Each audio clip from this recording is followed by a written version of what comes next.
증여한 금전이 사회행위 취소 소송에 따라서 원상회복이 되는 경우에 이미 성립한 납세 의무는 어떻게 될까요?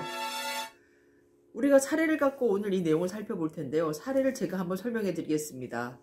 이혼한 전 부인이 제3자에게 부동산을 양도한 후에 그 양도대금 전액을 이혼한 전 남편의 계좌로 이체를 하였습니다. 이에 대해서 관할 지방국세청장은 이혼한 전 부인이 이혼한 전 남편에게 해당 양도대금을 증여한 것으로 보아서 이혼한 전 남편에게 증여세를 과세하였고요. 문제는 이혼한 전 부인이 이 부동산을 양도한 이후에 양도소득세를 신고하지 않아서 관할 세무서장은 이혼한 전 부인에게 양도소득세를 부과하면서 당해 문제가 불거졌는데요.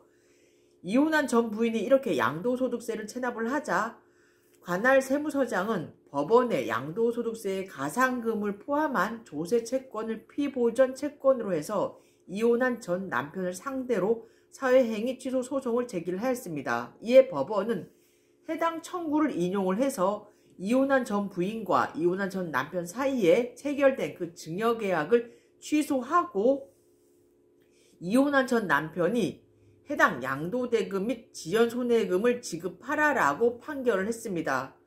관할 세무서장은 이혼한 전 남편으로부터 반환받은 양도대금을 당해 양도소득세 채권에 충당한 사건입니다. 이 경우에 이혼한 전 부인이 그 양도대금, 부동산을 처분하고 난 양도대금을 이혼한 전 남편에게 이 계좌로 이체한 그 금액에 대해서 증여세를 이제 부과했던 사안인데요. 과연 이 증여세는 어떻게 되느냐의 여부입니다.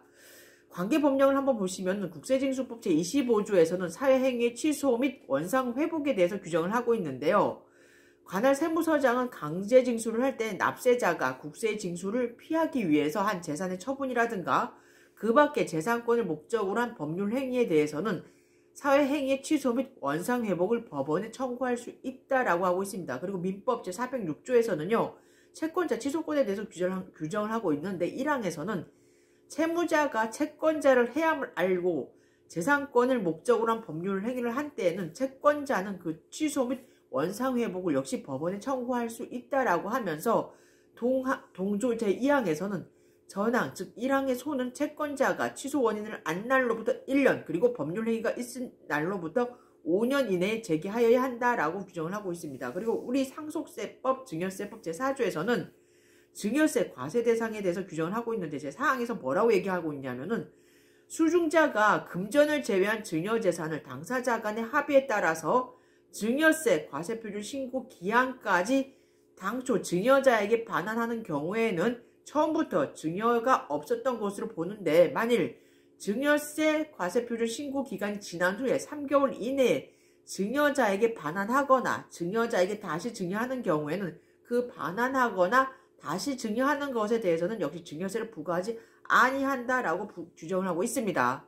따라서 증여자가 국세 징세를 피하기 위하여 이렇게 수중자에게 금전을 증여한 후에 납세자, 즉 증여자의 납세지 관할 세무서장이 국세징수법 제25조에 따라 해당 사회행위 취소를 법원에 청구해서 당해 사회행위가 취소된 경우에는 수중자의 증여세 납세 의무는 취소되는 것입니다. 즉 사례에서 이혼한 전 부인이 부동산을 처분을 하면서 즉 양도를 하면서 양도소득세를 신고 납부하지 않아 가지고 어떻습니까? 세무서장이 이렇게 이러한 이혼한 전 부인 그리고 이혼한 전 남편을 상대로 해서 사회행위 취소를 이제 법원에 법원에 소송을 제기를 했고 그 소송에 대해서 인용이 되어 가지고 어떻습니까? 사회행위 취소가 판결이 났잖아요. 따라서 이러한 사안인 경우에는 이혼한 전 부인과 이혼한 전 남편 사이에 계좌로 이제 돈을 보내준 그 사안에 대해서는 증여가 없었다라고 봐서